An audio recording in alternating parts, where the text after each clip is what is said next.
Middle east में एक बार फिर हालात बिगड़ते नजर आ रहे हैं। कुछ दिनों पहले तक ऐसा लग रहा था कि अमेरिका और ईरान के बीच चल रहा तनाव शायद अब कम हो जाएगा, दोनों देशों के बीच बातचीत आगे बढ़ेगी और किसी शांति समझौते की उम्मीद बनेगी। लेकिन अब जो घटनाएं सामने आ रही हैं, उन्होंने एक बार फिर पूरी दुनिया की चिंता बढ़ा दी है। सीज़फायर की बात हो रही है, शांति वार्ता भी चल रही है, लेकिन जमीन पर तस्वीर बिल्कुल अलग नजर आ रही है।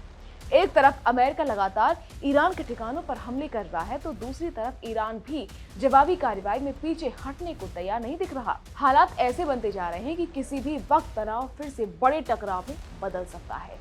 सबसे पहले बात करते हैं अमेरिका की कार्रवाई की। अमेरिकी सेना की सेंट्रल कमांड यानी सेंटकॉम ने दावा किया कि वीकेंड के दौरान उसने ईरान के कुछ अहम ठिकानों पर हमला किया।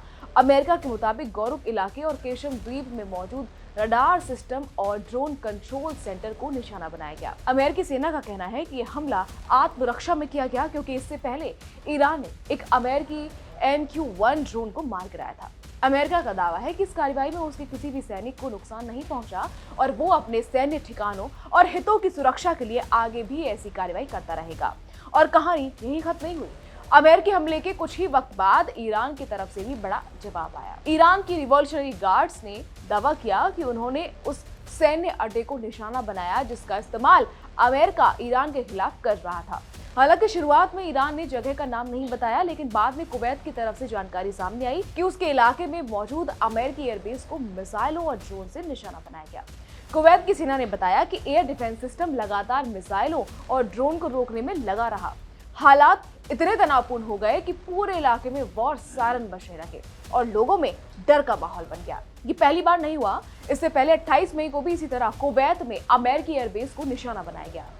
उस वक्त भी अमेरिका के हमले के जवाब में ईरान ने मिसाइल और ड्रोन अटैक किया। यानी साफ दिखाई दे रहा है कि दोनों देशों के बीच भले ही बातचीत चल रही हो, लेकिन जमीनी स्तर पर जवाबी हमले लगातार जारी है। अब इस पूरे मामले में एक और बड़ा खुलासा सामने आया है, जिसने अमेरिका और उसके सहयोगी देशों की चिंता और बढ़ा दी। रिपोर्ट्स के मुताबिक ईरान ने अपने कई अंडरग्राउंड मिसाइल ठिकानों को फिर से चालू करना शुरू कर दिया।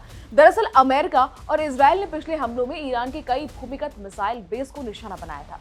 इन ठिकानों के बाहर जाने वाले रास्तों को बमबारी करके बंद कर दिया गया था, ताकि मिसाइल लॉन्चर बाहर ना निकल सकें और ईरान की मिसाइल ताकत कमजोर पड़ जाए। लेकिन अब जो सैटेलाइट तस्वीर सामने आई है, उन्होंने पूरी कहानी बदल दी। रिपोर्ट्स के मुताबिक अमेरिका और इजराइल द्वारा निशाना बनाए गए 18 अंडरग्राउंड मिसाइल ठिकानों में कुल 69 टनल एंट्री पॉइंट थे। इनमें से करीब 50 रास्तों को ईरान ने फिर से खोल दिया। सबसे हैरानी वाली बात यह है कि ईरान ने ये काम किसी बहुत एडवांस तकनीक से नहीं, बल्कि बुलडोजर ट्रक और खुदाई वाली मशीनों की मदद से किया।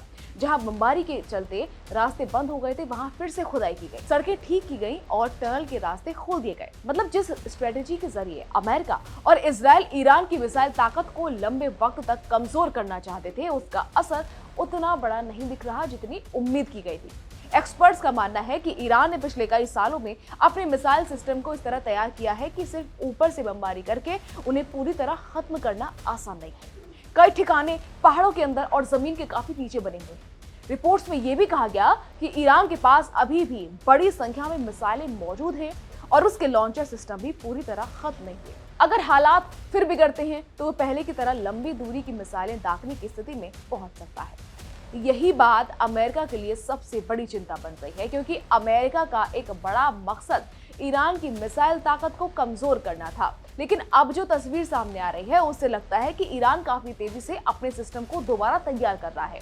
मिडिल ईस्ट के कई देश इस तनाव को लेकर पहले से ज्यादा सतर्क हो गए हैं। कुवैत, बहरीन, UAE और इजराइल जैसे देशों की चिंता बढ़ गई, क्योंकि अगर बातचीत विफल होती है और संघर्ष दोबारा शुरू होता है, तो सबसे ज्यादा असर इसी क्षेत्र पर पड़ सकता है। फिलहाल सबसे बड़ी बात यही है कि एक तरफ शांति वार्ता जारी है, लेकिन दूसरी तरफ हमले भी नहीं रुक रहे।